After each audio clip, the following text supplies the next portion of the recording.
नमस्कार मंडळी, रात्रीचा उरलेला भात असेल तर डोक्याला हात लावून घेऊ नका किंवा टेन्शन घेऊ नका. आता याचं काय करायचं आहे, चला तर मग आता आपण ना इथे छान असा चटपटीत असा फोडणीचा भात बनवूया. तुम्ही त्याला पुलाव पण बोलू शकता, कारण की इथे मी काही भाज्या घेतलेल्या आहेत. तर तुम्हीसुद्धा घरामध्ये जर तुमच्या काही भाज्या असतील, गाजर, मटार, शिमला मिर्च, तर तुम्ही इथे घेऊन भातामध्ये मिक्स करून तो भात फोडणीचा तयार करू शकतात. बघा किती छान कलरफुल असा भात झालेला आहे नाही का आपला. तर बघू शकता इथे मी कढई घेतलेली आहे. कढईमध्ये तेल घेतलं. तेल असं छान तापून द्यायचं. नंतर त्यामध्ये छान अशी जिरं मोहरीची कडक अशी फोडणी द्यायची. त्यावर थोडासा हिंग घालायचा.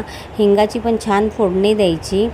त्यानंतर लगेच इथे मी चिरून घेतलेला कांदा, हिरवी मिरची, कांदा आणि हिरवी मिरची टाकल्यानंतर इथे मी कढीपत्ता घेतलेला आहे. कढीपत्ता मी आधी तेलात सोडला नाही, कारण कढीपत्ता तेलात आधी सोडला ना की तो तडतड असा उडतो, म्हणजे तेल उडू शकतं ना, म्हणून मग मी तो उशिराच घातलेला आहे. त्यानंतर इथे टोमॅटो घेतला. टोमॅटो चांगला छान असा कांद्यामध्ये परतून घेतलेला आहे. आणि इथे थोडंसं असं ना साईडला करायचं, म्हणजे कसं लसूण आणि अद्रक आपल्याला चेचून घेतलेलं आहे ना, तर ते घालायचं आहे.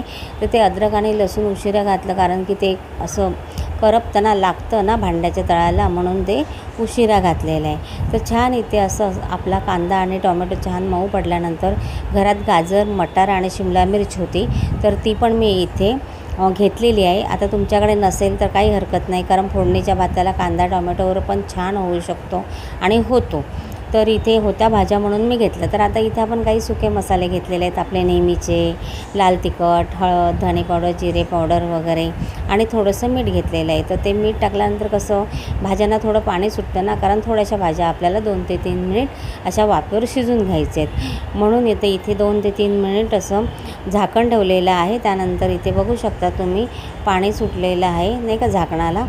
तर इथे भाज्या पण आपल्या थोड्या शिजलेल्या आहेत. तर भाज्या छान अशा मस्त शिजल्यात, पण लसूण असतो ना तो खाली जरा चिटकतो. तो बघा इथे असं चिटकला की थोडंसं असं खरडून घ्यायचं.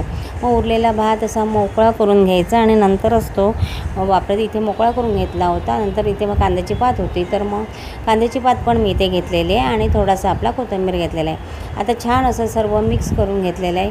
बघू शकता तुम्ही किती कलरफुल असा आपला भात दिसतो नाही का.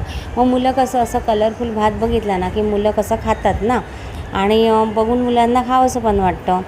तर तुम्ही रात्रीचा उरलेला भात असेल तर टाकून न देता असा चटपटीत बनवून खा.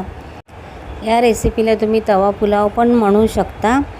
आणि व्हिडिओ आवडला असेल तर लाईक करायला विसरू नका. धन्यवाद.